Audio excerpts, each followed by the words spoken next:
What's up, fam? We're going to talk about likability, all right? Interpersonal currency. If you're not familiar with this, pretty big deal. It's a big part of how people move the deal forward and how people communicate and bond with other people in life. So let me pull this up on here and let's just get started.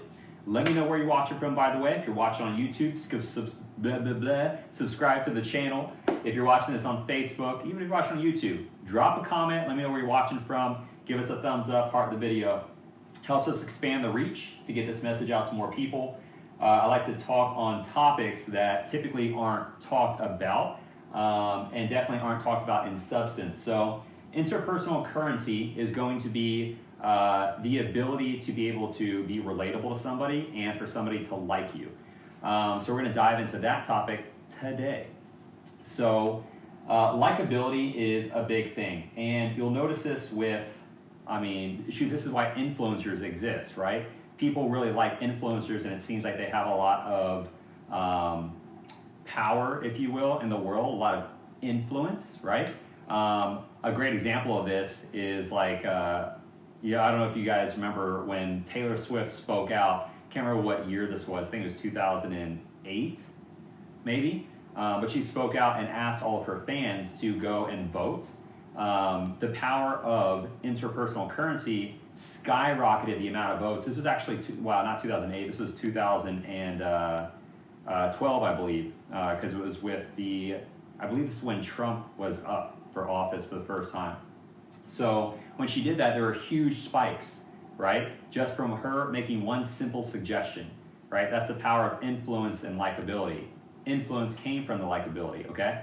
So what we're going to discuss today is how likability is this construct, right, that you build, how you can build it, and then how that creates a certain type of impact and what degree of impact that creates. If you guys are digging this, yo, Ace, what's up, man? By the way, if I say names here and I repeat the comments, if you guys are watching this on YouTube, this all comes from my Facebook group. I go live in my Facebook group, which you can find that link in the comments and descriptions below, along with some other cool stuff. So the interpersonal currency part, the way this is going to work, for example, when I say it's a construct, this is the same way that the first time, and this is why it's so important to build the likability piece the right way. It doesn't matter if you're in a coaching business, in a service-based business, or you're just selling information products, your likability is going to impact that one way or the other. It doesn't matter what type of business you're in. So the construct of likability has to be put together the right way. So an example of this, you could have two really great things, right? Two people you really like. And an example I'm going to use congruent to that is going to be when the first rocket was built that sent Neil Armstrong to the moon. It was amazing, right? It made history. And for those of you that believe it's a conspiracy and think that we didn't go to the moon, it's fine, whatever. I'm not one way or the other, it doesn't matter. But the example of it is we, supposedly sent someone to the moon, okay? And when that happened, it was historic. Now, the same way that moved the world, right? The impact was we now just are able to do something we never thought we could do before and possibly experience new life. And who knows what the next potential is, right? To move humanity forward. Well, then Elon Musk comes along, right? Doing the same thing, building rockets, but the thing is he's trying to do it to where the rockets are reusable and requires less fuel so we can make space travel more realistic for millions of people. Okay, so you see how the construct of the ideas are the same. They're taking rockets and going into space, but what Elon Musk did, he made a better construct to have an even greater impact. Okay, so two people can be likable, but the construct of that likability has to be formed the right way to have the greatest amount of impact. Okay? Easiest way to be likable, A said, is to post memes. That is also true. So I want to get into the difference between so we're going to talk about likability and respect. So here's the thing. When you're in a sales call, guys, you probably noticed this. You can go in there and be the greatest of the great with your service, right? I hear this from my clients all the time where they're like, man, we lost a sale. Like, I went in there, we told them how we were able to do X, Y, Z, we showed them results, we overperformed with everybody, and the results were there. Like, they respect that person, but they didn't necessarily like them. right? The way they were positioning themselves didn't really resonate with the person. There's a saying in sales, a principle, rule of thumb, golden rule, is that people buy from people they like, and people buy from people like them, okay? So if you can follow those two golden rules in a sale to help you create likability, it'll help you get the client and retain them long term. There's a lot of times when I used to go to sell clients back in my earlier days of digital marketing sales, this was like 4 years ago, where I knew I could go in, I had an amazing presentation. Obviously, I was selling for a large company where we're known for delivering results, and I went in there, would lose the deal. And I would try to figure out why, because they were working with this local person. And this local person, this was a big brand I was trying to sell in the medical salon space. What is that called? I just drew a blank. But, oh, med spa. So anyway, I wouldn't get the deal. And I would try to figure out why, and it's because they were basically like a family member. They weren't a family member, but they were basically, they might have well been.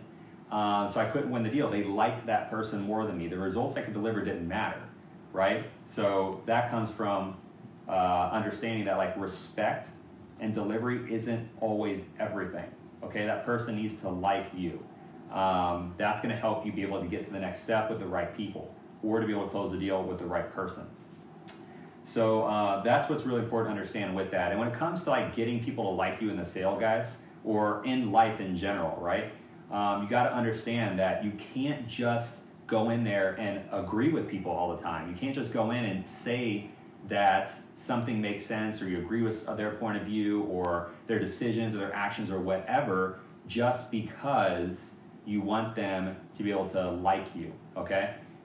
Just because somebody likes somebody does not mean that they're going to entrust big decisions with that person, move forward in business with that person, move forward in really anything with that person, okay? You're going to want to have more of an intensity for somebody to like you, because there's going to be tiers of that, right? So if somebody intensely likes you, which means that you could piss them off with your own constructive criticism, but they still like you, right? It's okay to piss people off as long as you're doing it from the right point of view. You notice now, like I actually make notes before I go live, so I'm not going to totally ramble. But when you guys are inside of this process, what you want to make sure is that as long as you're coming from a place of empathy and compassion first with the way you're approaching something, they will resonate with you more, because they'll understand that you're on their side, right? So now you've sided with them against the problem. So now you've built this alliance essentially with them, and you're fighting the problem, right? This is how you're able to be soft on people and hard on the problem. So then you could then be hard on people to be able to like give your constructive criticism without them hating you, okay? Because if they're pissed off at you, as long as they still like you and respect you, then they will intensely, they'll start to intensely like you, right? Which will make them want to make the bigger decisions with you, whether it's relationship-based, whether it's business transactions, those kinds of things. So when your constructive criticism comes from a place of starting with empathy and compassion, and it comes from a place, your constructive criticism comes from a place of their well-being and security, they are then going to be more receptive to wanting to be open-minded to whatever your suggestions are, okay?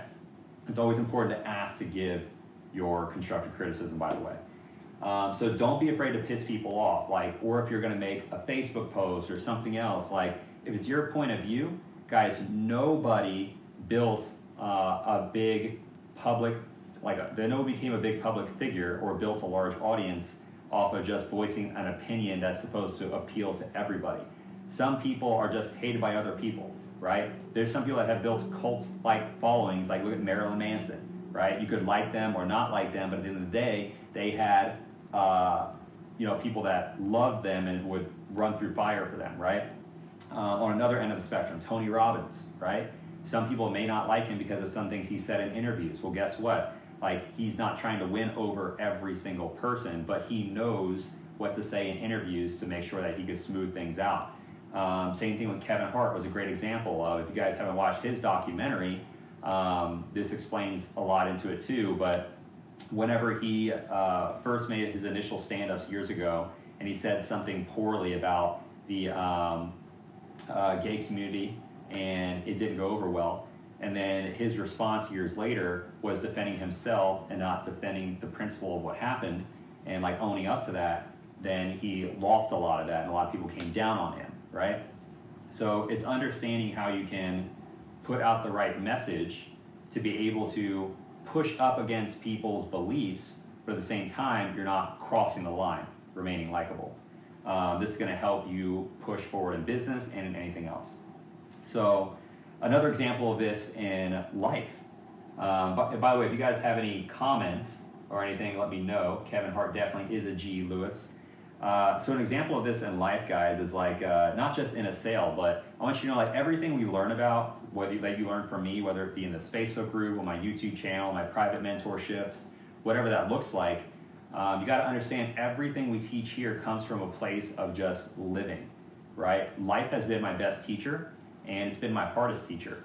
And that's where everything I do comes from. Any big idea I have comes from something happening in life. Like, for example, I was at Nebraska Furniture Mart with my son and my daughter one day, and my son ran through a bush. And I told this story in one of our private mentorship groups, but my son ran through a bush to get to the other side of the sidewalk. And part of me wanted to be like, bro, why did you run through that bush? You just destroyed the bush. Like, that did get addressed, but at the same time, I was like, this is a great example of life, how it can be messy sometimes when you run through something because you think it's going to be a shortcut. And then if it does so little damage and you're able to get to where you want to go quicker, like, was it really that bad? Like, so can you weigh the two out? Because he didn't go to jail, he didn't get arrested, nobody said anything bad, nobody yelled at him from afar, Nebraska Furniture Mart didn't shut down, like none of that happened, and he was able to get to where we were going faster than I did, right? And I'm like 3-4 times his height, stronger than him, everything else, he still got there before me. So I felt like that alone right there was a life lesson for me, and I was able to bring that into our coaching program. So it's a matter of what you see, right? So anyway, that got a little bit sidetracked, but I'm gonna pull this back now to explain like how respect and likability are different, and how when you have both, that makes you pretty much bulletproof, whether you're in the sale or in life, and being able to know like how much time you need to commit, how much effort you need to commit, and it just makes the transaction of whatever is happening, whether it be in a sale or in life, easier, okay? So when I was growing up, we, like through high school, like I lived in, for those of you that know my backstory and whatnot, so I lived in shelters, I sheltered through high school, house hopped through the rest of high school from like the end of freshman year all the way through senior year. Crazy story, we all have our backgrounds, and with me, you know, parents went through divorce freshman year, dad became an alcoholic, and we lost everything. My mom's business got destroyed because of a result of that. It was a crazy mess. And the thing was, even when we were house hopping, like couch surfing, I believe is what it's called, and I was with different friends, my brother was with different friends, my mom was having to make things work for her. Even when that was happening, I still respected her, right? Because she was doing everything she could to get us back together. So even when we were in a shelter, right, I still respected her for taking every step we needed to, right? And I still liked her though when we weren't together because she made every effort to make sure that she was there, even if it wasn't like physically, right? So you can see the difference between respect and like. It's kind of like if you have a figure in your life, like let's say, because we're using a family example right now, like a father figure, right, who they were in your life but just paid for everything but weren't actually there for you. You might respect them, but you might not like them, right? Or a mother figure, or a brother, or a whatever, right? It's the same thing. So this is the difference between respect and like. In life, the same way as it is in the sale. Just because you can deliver a great service doesn't mean they're gonna like you enough to move forward, right? And they're not gonna entrust you with certain things. In this case, their money. So that's the difference between respect and likability. But having this interpersonal currency is going to give you tons of leverage, guys. Tons of leverage in the sale and in life when you can learn how to be respected and be likable. It doesn't matter what business that you're in, okay? Whether you're in a coaching space and you're recognized as what the industry calls influencer, whether you're selling an information product, whether you're selling a personal service for your consulting business, or whether you're just a husband, wife, boyfriend, girlfriend, mother, father, whatever, best friend, whatever.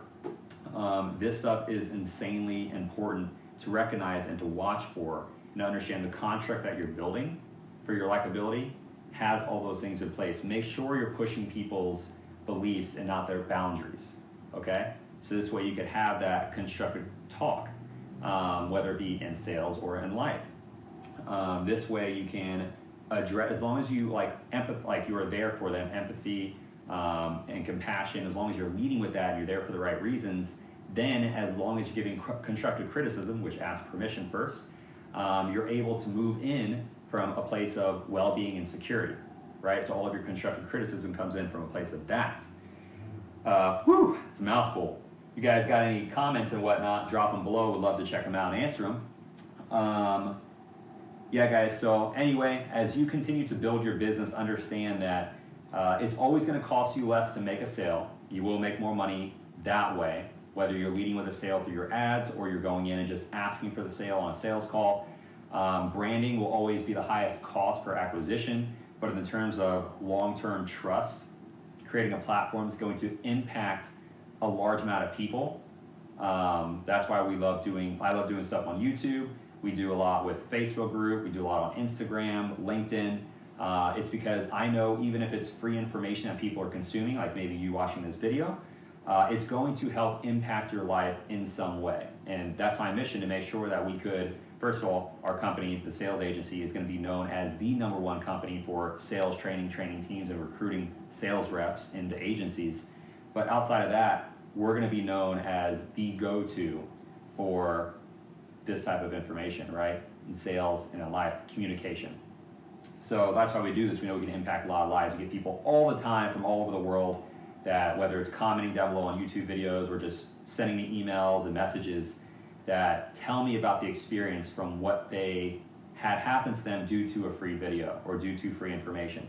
And that's the stuff that moves the world, okay? Don't get me wrong, we've helped people generate quite a bit of money, 6 and 7 figures in my private services and programs. But that's why we put this info out, guys. It is your responsibility, if you start to create that level of influence, to use your platform for good. Because if you put out a message that isn't, then that is going to turn into something else, right? People are listening to you. So you have somewhat of a moral obligation, if you will. So this is a shorter video. I just wanted to talk about interpersonal currency and how this is going to impact you in the sale and in life, and how you could then create a better, to get more of that currency to create better outcomes, right? Mutually beneficial outcomes, and to help you grow your business and maybe help you be better just in life, right, as a person. So any questions you have, you drop them below, I'll answer them here. If you are on YouTube, then just drop a comment below. I always come back and check those out and answer them. That's pretty much all I got for you guys today. Have an amazing, it's Easter today, so depending what religion you are, happy holiday. Again, there's another example, right? Interpersonal currency, relating to different types of things. But anyway, guys, I'm really excited for you. Let's keep pushing forward. We're in this together. We're all family in this game together. So can't wait to help out. Hopefully this video helps you out, and I'll see you later.